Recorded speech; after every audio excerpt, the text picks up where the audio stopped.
বলছি গোপাল রওনা দি। মহারাজ এত ব্যস্ত হবেন না মহারাজ।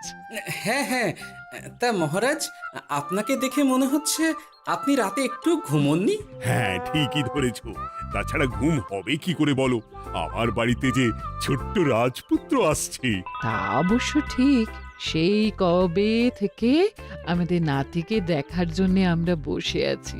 আচ্ছা গোপাল, তুমি এইবারে রওনা দাও, বেশি দেরি করো না, জাহাজ ঢুকবার সময় হয়ে এলো। আপনি কিচ্ছু চিন্তা করবেন না মহারাজ, আমি একদম সযত্নে আপনার নাতি ও বৌমাকে রাজপ্রাসাদে নিয়ে আসব। গোপাল, খুঁজে পেতে কোনো রকম অসুবিধে হবে না। মনে আছে রানীমা? এখন তাহলে আসি।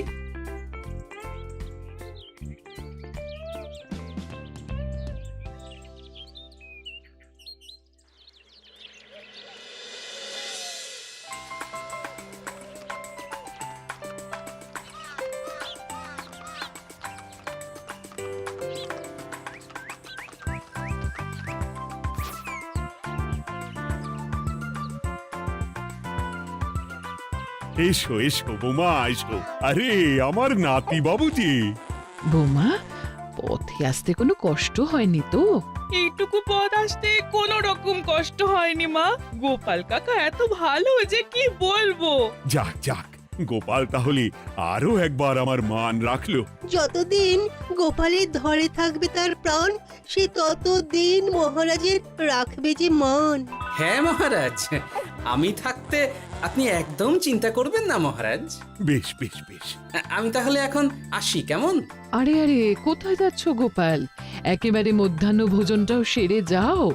ও, ভোজনের ব্যবস্থা আছে? তাহলে তো থাকতেই হবে।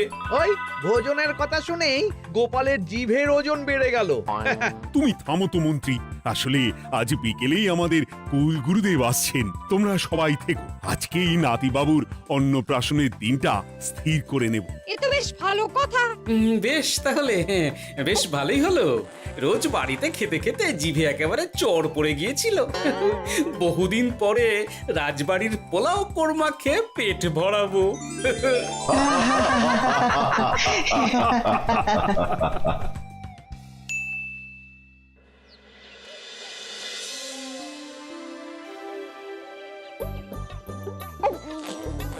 বাহ, তোদের নাতির তো ঢের উন্নতি হবে রে, খুব প্রতিপত্তি হবে, নাম যশ সব হবে, কোনো চিন্তা নেই।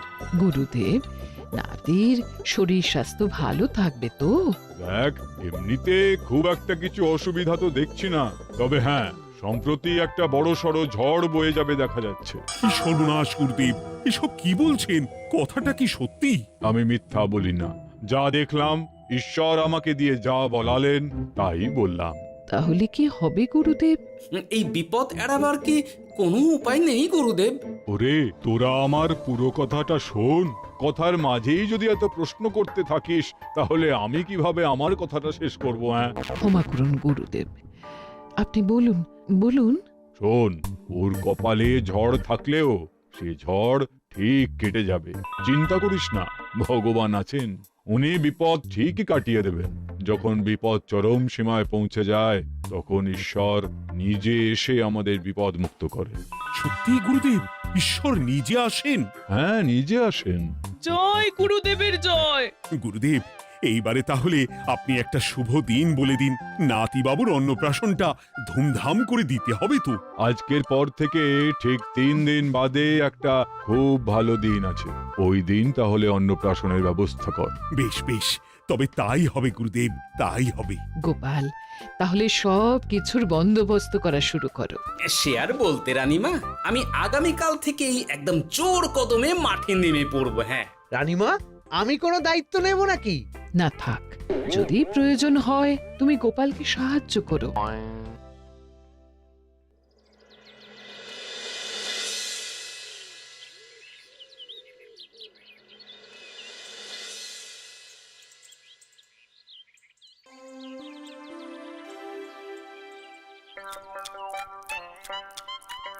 অপূর্ব হয়েছে রান্নাগুলো। সুযোগ পেয়েছে, এক একেবারে 3 দিনের খাওয়া খেয়ে নিচ্ছে।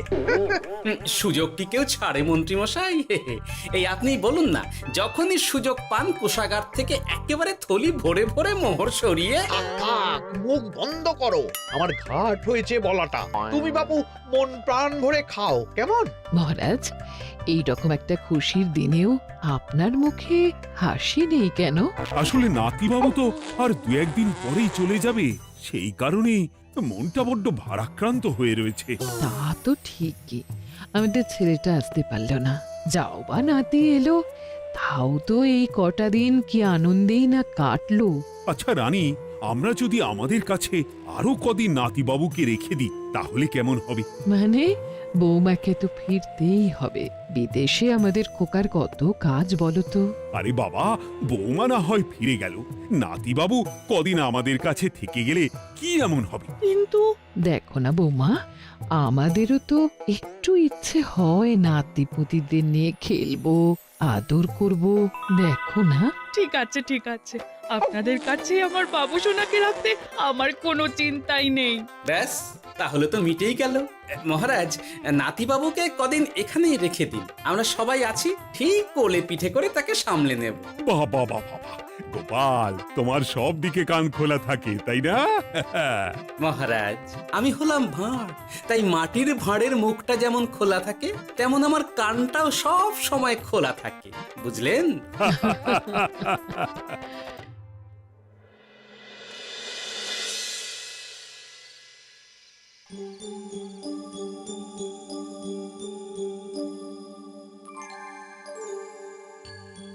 কি ব্যাপার মহারাজ, আপনি এখনো শোননি কেন?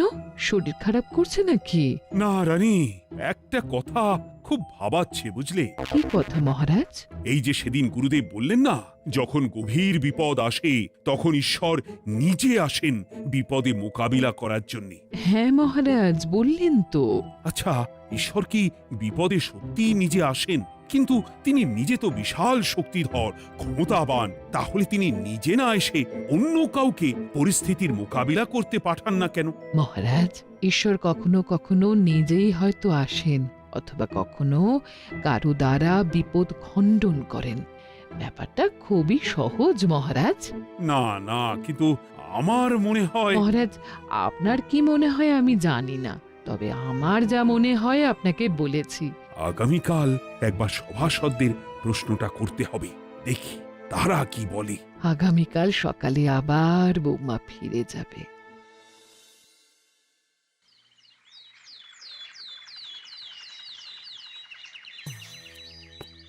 আমি তাহলে আসি, আমার সন্তানকে আপনাদের কাছে কদিনের জন্য রেখে গেলাম, ওকে খুব যত্নে সাবধানে রেখে দেবেন, কেমন? তুমি কোনো চিন্তা করো না মা, আমাদের নাতিবাবু একদম দুধে ভাতে থাকবে। কদিন একটু দেশের মাটিটা চিনে নিক, তারপর না হয় আবার বিদেশে পাড়ি দেবে। এই বলো সোনা।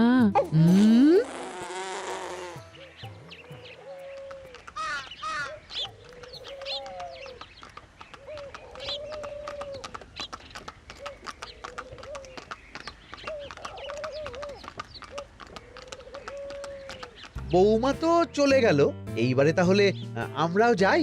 আজকেও নিশ্চয়ই বৌমার ফিরে যাওয়া উপলক্ষে রাজসভা বন্ধ থাকবে।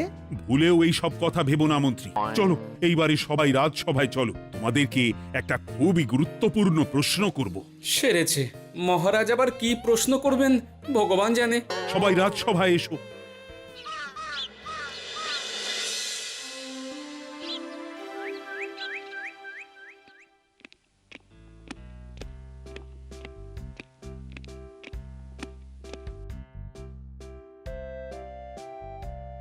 আচ্ছা, তোমরা সকলে বলো তো, ঈশ্বর কি সত্যি বিপদ খণ্ডনে এই ধরাধামে অবতীর্ণ হন? আচ্ছা, তাই যদি হয় তাহলে ঈশ্বর নিজে না এসে তার প্রতিনিধি হিসেবে অন্য কাউকে বিপদ খণ্ডন করতে পাঠান না কেন? হ্যাঁ হ্যাঁ, ঠিকই তো। কেন কেন, ঈশ্বর তো মহাশক্তিধর, উনি চাইলেই যা খুশি তাই করতে পারেন। মহারাজ, আমাদের যেমন ইচ্ছে হলে আমরা খাই দাই ঘুমাই ঘুরে বেড়াই, ঠিক সেই রকম ঈশ্বরেরও ইচ্ছা হয় নিজে নেমে এসে জগতের কল্যাণ করার। না না না, আমি কিন্তু আমার প্রশ্নের যথাযথ উত্তর পেলাম না। এই গোপাল, তুমি কিছু বলো না, একদম মুখে কুলুপ দিয়ে বসে আছো কেন? হ্যাঁ, না মহারাজ, মুখে কুলুপ দিয়ে নেই, আসলে খিদেতে পেটে ছুঁচো দৌড় দিচ্ছে। বেশি কথা বললে খাটনি হবে, আরো খিদে বাড়বে, তাই চুপ করে আছি আর কি। ইস, শুধু খাওয়া আর খাওয়া, সব সময় শুধু খাওয়ার চিন্তা। গোপাল, ছি, লজ্জা করে না? এমন একটা গুরুত্বপূর্ণ সময়ে তুমি আমার প্রশ্নের উত্তর না দিয়ে মনে মনে খাবারের কথা ভাবছো। আসলে মহারাজ, ওই না খেলে যে মাথাটা কাজ করে না, পেটে খিদে মুখে লাজ, এমন করলে তো মগজটাই পুরো ঘেঁটে ঘ হয়ে যাবে মহারাজ। বেটাকে তাড়িয়ে দিন। যাও যাও গোপাল, আমার রাজসভা থেকে এক্ষুনি বিদে হও দেখি। যাও যাও, তুমি যাও।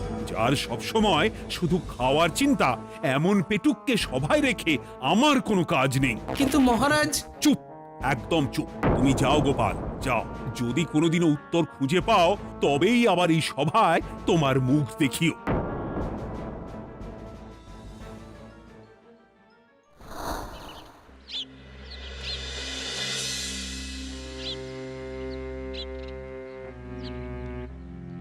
মহারাজ যে এমন সামান্য কারণে আমায় রাজসভা থেকে বার করে দেবেন ভাবতেও পারিনি। এখন কি যে করি, একে তো মাসের শেষ, সংসারে তুমুল টানাটানি। এক কাজ করি বরং, গিন্নিকে নিয়ে কদিন শ্বশুর বাড়ি চলে যায়, কদিন পায়ের উপরে পা তুলে আরাম করে আয়েশ করে দিন কাটাবো। হ্যাঁ, তাই করি।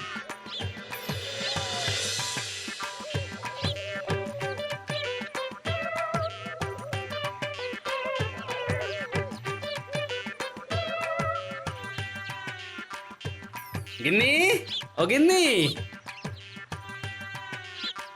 বলছি কি, ওই শিগগিরই তল্পি তল্পা গুছিয়ে তোমার বাপের বাড়ি চলো। এই কটা দিনের জন্য দুজনে ঘুরে আসি, বুঝলে? কি ব্যাপার?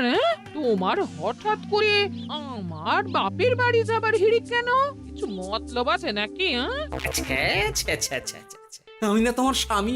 তুমি আমাকে এইভাবে বেমক্কা মতলববাজ বলতে পারলে? হ্যাঁ, কোথায় আমি তোমার কথা ভেবে কথাটা বললাম, আর তুমি কি না আমায় স্বামী না স্বামী কে জানে? এই গত 3 মাস ধরে বাপের বাড়ি যাওয়ার কথা বলছি, তুমি তো তখন কানেই নিচ্ছিলে না, এখন হঠাৎ? আচ্ছা আচ্ছা, বুঝেছি বুঝেছি, অনেক ঝগড়াঝাটি হয়েছে, এইবারে তল্পি তল্পা গুছিয়ে চলো, মেলা সময় বয়ে যাচ্ছে। কি এক্ষুনি যাবে নাকি? সন্ধে হয়ে এলো তো। সন্ধে হয়ে এলো তো কি হয়েছে, চলো চলো চলো, শিগগিরই চলো। ঠিক আছে, আমি প্রস্তুত হচ্ছি। তুমি তাহলে একখানা গরুর গাড়ি ডেকে আনোগে, যাও যাও। আরে মিছিমিছি গরুর গাড়ি রাখবো কেন? আরে বাবা, আমরা হেঁটে যাব, হেঁটে। কি বলছো? এতটা রাস্তা বনের মধ্যে দিয়ে আমরা হেঁটে যাব? হ্যাঁ, শোনো গিন্নি, ওই বাতের ব্যথায় না হাঁটাটা বেশ ভালো, বুঝলে? চলো চলো, দেখবে কোনো রকম অসুবিধে হবে না। হ্যাঁ, আমি তো আছি নাকি? হ্যাঁ,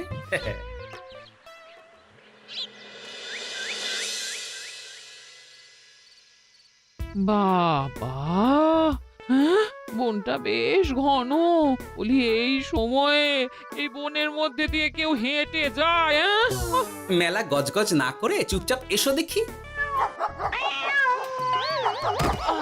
ও মা গো, বাবা গো, বাবা গো, কি লাগাটাই না লাগলো গো। আরে, তোমার থেকে আমার বেশি লেগেছে, যাখানা ধাক্কা মারলে।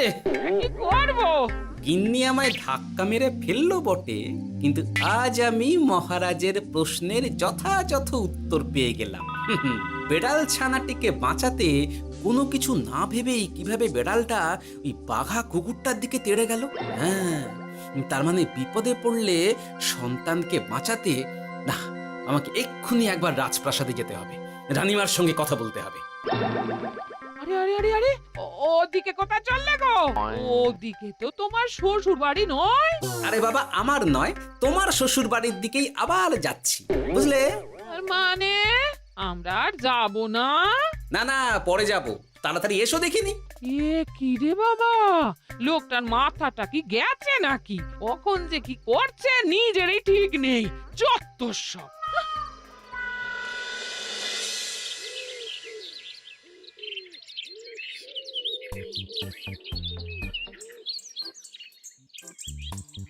আরে গোপাল দাদা, তুমি এখন কি ব্যাপার গো?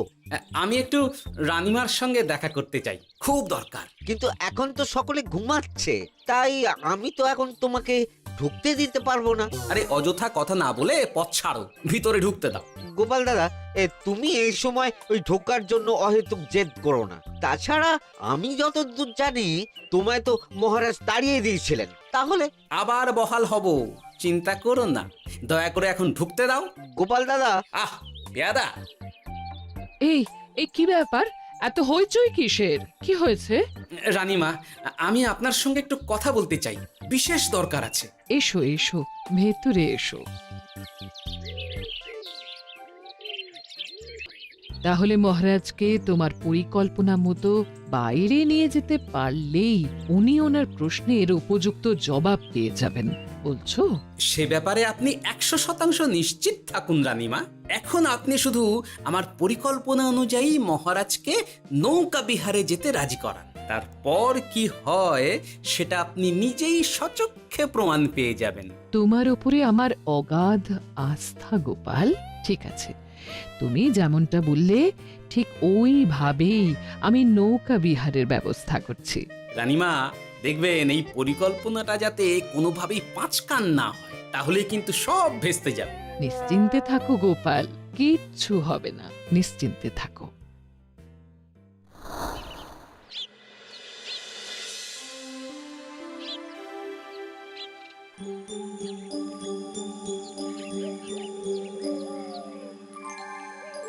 মহারাজ আবার বেজার ভোগ করে গেছেন। কি করব, আমি এখনো যে আমার প্রশ্নের উত্তর খুঁজে পাইনি। এইভাবে আপনি আর কতদিন মুখ ভার করে বসে থাকবেন শুনি? কি জানি, কিছুই আর ভালো লাগে না যে। বলছি শুনুন না মহারাজ, নাতিকে নিয়ে চলুন না, আমরা একটু নৌকা বিহারে যাই, তাহলে ওরও ভালো লাগবে আর আপনার মনটাও বেশ অন্যরকম হবে। ঠিক আছে, তাহলে চলো একটু নৌকা বিহার করে আসি।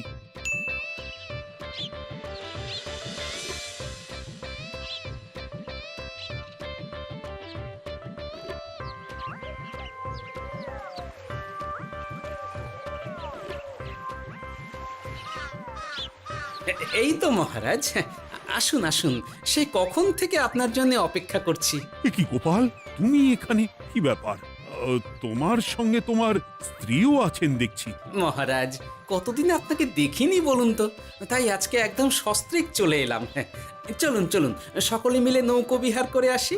কিন্তু আমি তো তোমাকে তাড়িয়ে দিয়েছিলাম, তারপরেও তুমি। মহারাজ, অনেক তো হয়েছে, এখন এসব কথা ছেড়ে নৌকোতে টুকুস করে উঠে পড়ুন দেখি। কিন্তু মহারাজ অযথা দেরি করবেন না, চলুন উঠে পড়ুন।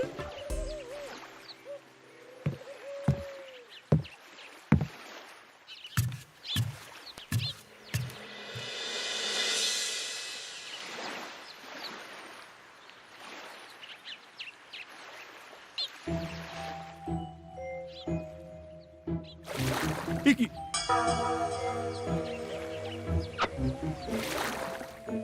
এই নাও, দেখো দেখো, ও কোনো সাড়া শব্দ করছে না কেন? সারা শব্দ করবেন না মহারাজ।